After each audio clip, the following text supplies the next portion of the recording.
If longevity is a good measure of music's popularity, the staying power of the songs written by Stephen Foster clearly help rank him high among American composers. In Foster's short career in the mid-19th century, he wrote songs that became known the world over, that are still widely recognized today.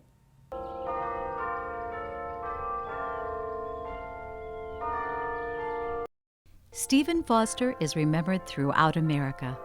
There's a memorial along the banks of the Suwannee River in White Springs, Florida. The river was called the Swanee in Foster's song, Old Folks at Home, which is Florida's official state song. Foster is also revered in Kentucky, where his piece, My Old Kentucky Home, is the official state song of the Commonwealth. Stephen Collins Foster was born in Lawrenceville, Pennsylvania in 1826. He is widely considered one of America's first great songwriters and wrote more than 250 songs in his short career. His career choice was a rarity for an American in the mid-19th century. When Stephen Foster was first inspired to write music, it wasn't something that people in the United States did for a living. He had the opportunity of working with a German music teacher who introduced him to the concept that he could make a living writing music. That was a European idea at the time, and Stephen became the first person who notably became an American songwriter and music composer.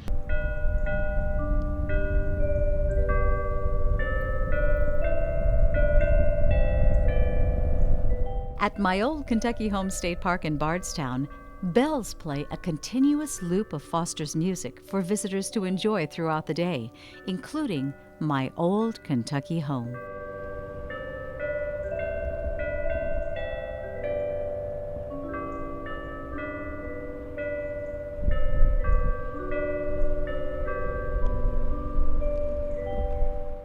A statue of Foster sits in the middle of the park and depicts him gazing towards the home, carrying one of his favorite instruments. While it's not clear if Foster ever visited the home, his family has strong ties there. A key artifact inside is the desk where Foster wrote My Old Kentucky Home. The desk has been depicted in several sketches. It's one of the pieces that when you see prior to the home being obtained by the state, the desk is put in a very revered spot. So that's what legend has us to believe.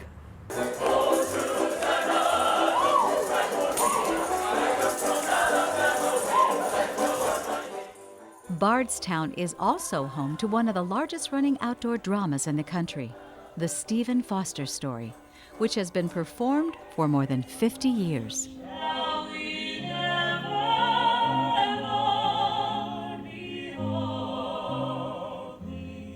The managing director of the outdoor musical says while Foster was a talented musician, a key aspect of his personality also contributed to his success. He was a gifted musician, but most importantly, especially to the lasting nature of his music, is that he was gifted at understanding people. And he had a knack for feeling what other people felt, the empathy that he had for others, he put into his songs, and that allows them to stand the test of time and to speak to people of different backgrounds, different beliefs. While many of Foster's songs were about the South, he never lived there and rarely visited. The Suwannee River is the setting for Foster's song Old Folks at Home, despite the fact that he never saw the river in northern Florida. He had another river, PD River, in there, and it said that he went to his brother's office one morning and told him that he needed a two-syllable river name for his new song. After several suggestions, they ended up pulling out an atlas and placing it on a desk, going down looking at river names, and this is where Stephen found the Swanee, spelled with 3 syllables. He needed 2 syllables. Being the poet that he was, he used the Swanee but spelled it S-W-A-N-E-E to get the 2 syllables. The Stephen Foster Folk Culture Center State Park in White Springs, Florida, is another place where Foster's life and music are celebrated today.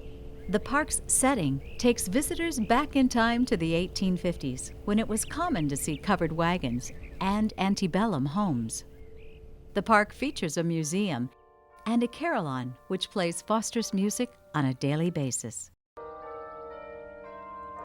The 200-foot Carillon Tower was built in the mid-1950s, and its first concert was in the summer of 1958. Visitors can also tour a museum in the park.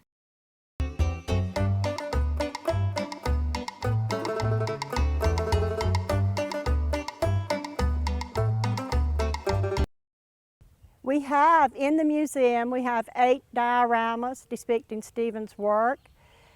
We have 2 portraits over each of the mantels, and we have one of the pianos that he actually played in Lawrenceville, Pennsylvania, where he would often go to some of the homes of some of the village people for music soirees.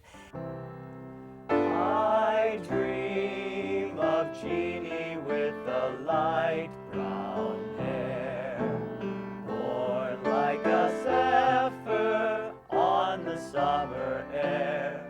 I see her tripping where the bright streams play. Viewers who are familiar with the Sentimental Sing-Along collection know that a variety of Foster's music was performed by the Sentimental entertainers. Foster wrote "Jeannie with the Light Brown Hair" for his wife in 1854. I dream of Jeannie with the light brown hair.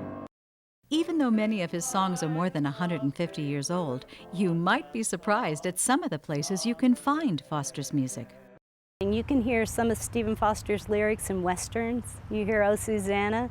You look at cartoons and you hear Camptown races playing in the background. It's in so many places. The music's simple. It's not complex. Anybody can sing it. Anybody can get the tune, and that's what he wanted you to experience. He wanted you to feel his music, and it's as powerful today as it was then. Foster used music as a platform to share his feelings, and many people believe he was so successful because his message resonated with so many people. Stephen Foster's songs all tap into what we consider the American experience. What it's like to grow up and to live in whatever area you're from. There's a sense of nostalgia. There's a sense of feeling of home and of family and of love and friendship. All elements of human nature that we all are tied to on a daily basis, and he was able to tap into that with his music. Communities across the country with ties to Foster continue to celebrate his life, while musicians still perform the songs that have remained popular for generations of Americans.